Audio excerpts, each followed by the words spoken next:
Jean-Claude Van Damme and the ballet behind the kicks in the testosterone-fueled world of 1980s action cinema. Heroes were defined by grit, grunts, and brute force. They were brawlers, not dancers. Then came Jean-Claude Van Damme, the muscles from Brussels who presented a paradox. A sculpted Adonis who performed explosive high kicks with an unnerving balletic grace. This was no accident. The secret weapon that set Van Damme apart from every other action star of his era was not found in a gritty boxing gym, but in the disciplined, demanding world of classical ballet. Long before he was a movie star, he was Jean-Claude Van Varenberg, a painfully shy and skinny boy growing up in Brussels. At the age of 10, his father, concerned for his son's well-being, enrolled him in a Shotokan karate school. It was here that Jean-Claude found his first calling, eventually earning a black belt and building a successful competitive kickboxing career. But he noticed a limitation. His kicks were powerful, but they lacked a certain fluidity and elevation. Seeking an edge, he made an unconventional decision for a young martial artist in the 1970s. He began studying classical ballet.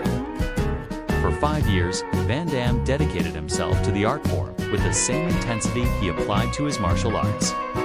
He endured the ridicule of peers who saw ballet as effeminate. But he understood something they did not. Ballet was the ultimate training for a fighter. It was about more than flexibility. It was about core strength, balance, poise, and breathtaking control. He learned to control every muscle in his body, to hold a pose with perfect equilibrium, and to move with a rhythmic precision that most brawlers could never comprehend. The ply gave his kicks a deeper, more powerful base. The grand battement was the blueprint for his iconic splits kick. Ballet taught him how to be light on his feet, to turn and spin with a dancer's control, making his fight choreography look less like a street fight and more like a deadly, beautiful performance. When he arrived in Hollywood with nothing but a dream and a few $100s, he was repeatedly rejected. But he had a party trick that would become his trademark.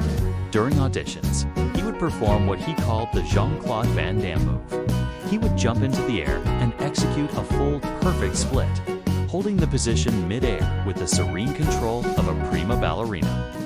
It was a move that fused raw power with impossible grace, and it left producers speechless. It was this move that famously landed him the lead role in Bloodsport. In his breakthrough film, the ballet training was on full display.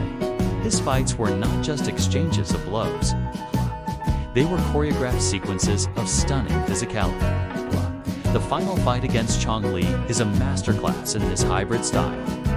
Van Damme moves with a dancer's footwork, evading attacks with fluid sidesteps before launching into a spinning heel kick that is as much a pirouette as it is a knockout blow. His ability to hold a high kick, extending his leg to its full dramatic height, was pure development, a move straight from the ballet bar. This unique fusion created his star persona. He wasn't just a tough guy. He was the muscles from Brussels, a man whose body was a perfectly tuned instrument of both art and violence. While other action heroes traded in raw aggression, Van Damme offered something more mesmerizing, a synthesis of strength and beauty.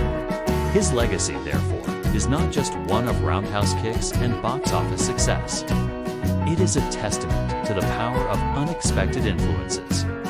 Jean-Claude Van Damme proved that the grace of the ballet stage could be the deadliest weapon on the silver screen, forever changing the aesthetics of action cinema by teaching it how to dance.